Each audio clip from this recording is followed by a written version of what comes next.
Welcome back everyone to another devlog of Punch the Garden. For the past month, I have begun expanding the content of the game. This means more skills, monsters, areas, and feature improvements. To start with, I've implemented 11 new passive skills. You can think of passive skills as power-ups you collect throughout the game that augment your character's abilities. Of the 11, I think these ones are worth showing off. Firstly, we have the Enrage skill.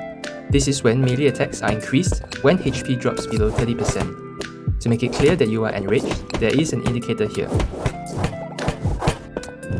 Next, we have the Dash After Image passive, which simply gives a 10% chance to leave a clone behind that explodes.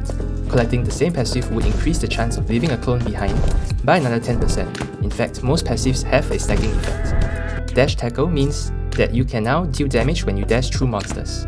One thing to note in the game is that you can basically dash in any direction. Following up with an attack while dashing would result in unique moves. The key sequence Down Dash Attack would result in a stomp when you are in the air. The same sequence results in a smash move when you are near the ground. This brings me to the next passive, Smash Pillars.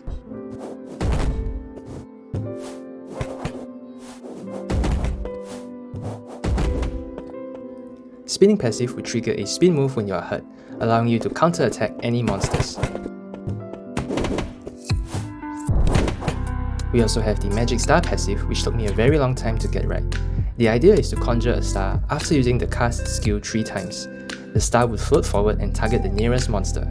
When the star is near, it shoots off 90 degrees from the vector between the star and monster, and then moves along a curve to smash into the monster. After the movement logic is done, we then proceed to design the star.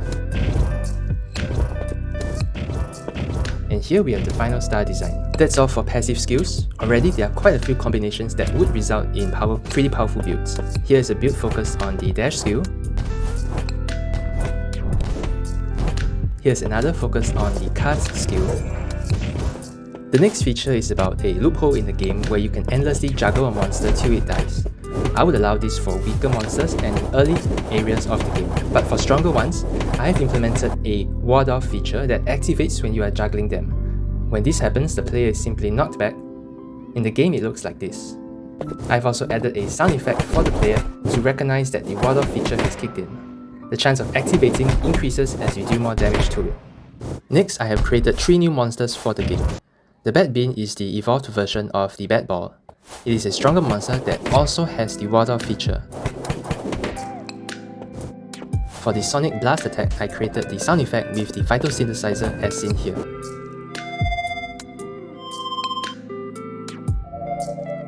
Bush Spider is a mimic type that leaps at the player and bites down.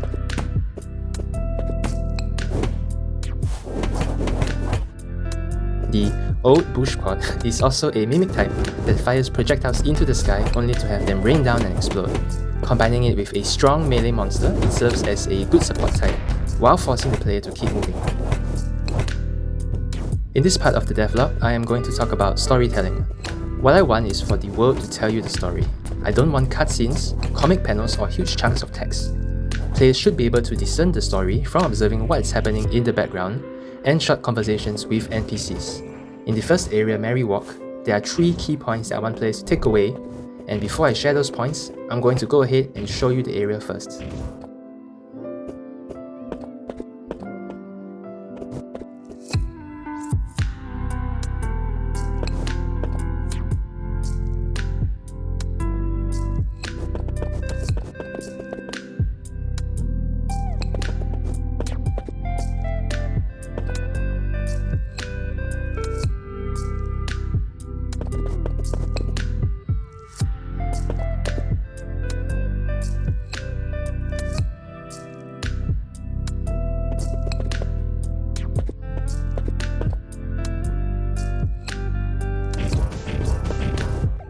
So the 3 points are, there is magic in this world, something is wrong with the garden, and you are here to fix it. I also created an NPC I call the cat screen. Part cat, part screen. The cat is a resident of the garden that you meet along the way. He will act as a storytelling device for me to conveniently drop hints about the lore of the garden. Lastly, I have also created a few other areas for the player to enjoy. In Little Housing, you get a glimpse of how the garden inhabitants used to live. I've also created a fountain event to challenge the player.